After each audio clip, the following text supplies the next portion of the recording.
Jean Dubuffet called this painting Campagne heureuse, happy countryside or happy landscape. At first glance, it looks more like a map than a picture. The land is divided by vertical and horizontal lines into patches of many different colors. It looks like a very well-ordered and organized piece of land. The lines are paths and fences. The colored patches are fields growing vegetables and cereals or used for grazing animals. But when we look closer, we see that the details, a house or a tree, are shown as if we were in the picture ourselves and looking at them across one of the paths or fields. The only factor uniting the map and the view is the childlike simplicity of the way the scene is presented. And this is puzzling, even worrying, because we know it isn't painted by a child. In painting the countryside in this way, Dubuffet is doing far more than merely recording his vision of the scene, his impression of its color and light, or his emotional reaction to it.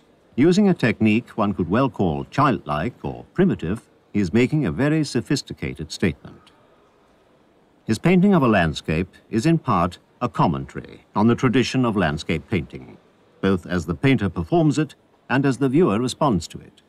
When we look at Dubuffet's houses, as if from the path or the field, we find that we can also see the gardens lying behind them, which shouldn't be visible at all. This strikes us as a contradiction, an impossibility in the real world. Yet the confidence in Dubuffet's way of painting, his use of such firm lines and bold colors, asks us, why not? It sets us free to stroll through this landscape, taking everything as it comes. A path running by a little house, a yellow field spotted with fresh green shoots of new plants, a further path, first straight, then bending, another house, and so on, round and round the picture. It's clear that Dubuffet loves this landscape, and the sophisticated simplicity of his painting is partly a way of preserving a child's curiosity and its delight in certain shapes and colors.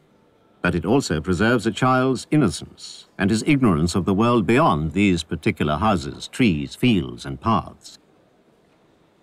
In France in 1944, the title Happy Landscape must surely have sounded ironic, for it was the end of a very sad and demoralizing phase in the history of the country, the years of German occupation during the Second World War. And even in the peace of the French countryside, it was difficult to forget what was happening elsewhere. Enforced exile, imprisonment, torture, execution, and destruction on a massive scale. But Dubuffet was not trying to forget. On the contrary, he was partly rebelling against the escapist attitude of other artists at the time. Many painters in Paris in those years seemed happy with beauty for its own sake and showed glamorous subjects using rich, exotic colors. Dubuffet's countryside is quite unlike this. His greens, yellows, and shades of orange, brown, and gray are the colors of everyday life. Nothing is exaggerated just for effect, or to surprise or dazzle us. And yet Dubuffet managed to surprise quite a lot of people when he first put paintings like this on show in Paris. His work was seen as a deliberate attempt to provoke, by painting a scene without any of the elements people might fairly expect from art at this time. Style, elegance, complex shapes, and ravishing color. Pictures like this posed too many problems for such a public. They were far too difficult, precisely because they seemed far too simple.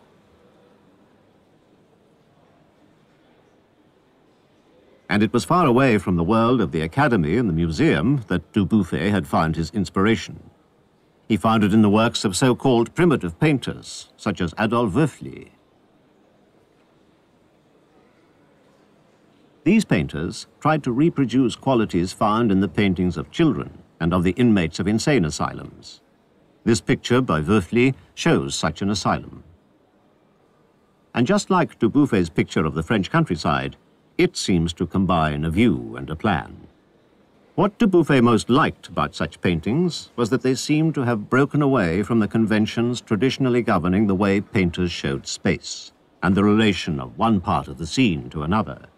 They devised rules of their own and made up new rules for each picture. Over the years, Dubuffet built up a large collection of paintings made by the insane and by other outsiders, such as prisoners and vagrants. Eventually, he had more than 5,000 such pictures. His collection is now kept in Lausanne, and its importance is recognized by sociologists and psychologists, as well as art critics. But Dubuffet was not the only artist of his time to have such interests. Surrealists, such as Victor Broner, were fascinated by the workings of the freed unconscious and by the curious and often frightening images it could produce. Victor Broner painted this figure in 1945. It's both monstrous and doll-like, and it's hard for us to understand how it fits together with its angular joints and disproportioned arms. In Paris, Victor Broner's figure and Jean Dubuffet's landscape were defined by critics as an art form deliberately opposing tradition, an art always wanting to be seen as different. They called it l'art autre, art with other starting points and other aims. But for Dubuffet, such painting was not a reaction to an earlier phase of more traditional work. He was 43 when he painted Happy Landscape, and he'd only been a professional painter for 2 years. He couldn't be called a dilettante because he'd trained as a painter as a young man. But his return to painting, after running the family wine business, was a deliberate new start. Hence the combination of sophistication and simplicity. Dubuffet saw that by these means he'd be able to convey aspects of the truth of a situation, such as the anxiety of everyday life in occupied France, both more directly and more disturbingly than with traditional means. He could make us aware of the unhappy landscape that lay behind a facade of routine and contentment. In 1950, Dubuffet painted a much more disturbing picture called The Metaphysician. It shows a figure, but it seems rather like a diagram. The tiny head is perched on the top of an enormous torso that seems stretched out like a drying animal skin, covered in marks and lines that appear to have been scratched on its surface with a sharp instrument. It's hard to look at this figure without a sense of anxiety, for even though its shape is distended and distorted, we cannot help but identify with it to some degree, and perhaps begin to feel vulnerable and open to the wounds left by the conflicts we all encounter from time to time. But then we might also feel that this is not at all what we want from art. We would prefer to forget about such things. But as we have seen, Dubuffet's art is not about forgetting.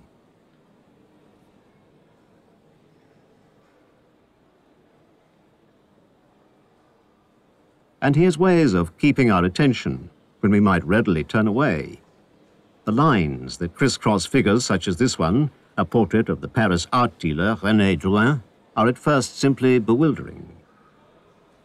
Then we come to see how the parts fit together. The image is still grotesque, but the effort we have made to understand it takes us some way towards sympathy, if not enthusiasm. The pathos of the image is finally just as strong as its brutal ugliness. And in this picture, the complex play of lines across the pale face and the few strands of hair starting as if in sheer terror from the head help us to overcome our revulsion with a sort of terrified pity. We could well conclude that the happy landscape is well named after all, and that a little self-deception is better than staring terrible truths in the face. And yet it seems that certain conclusions are unavoidable. These rigorously straight paths seem to take us more than halfway there, and they don't allow much time for stopping to take in a pretty view.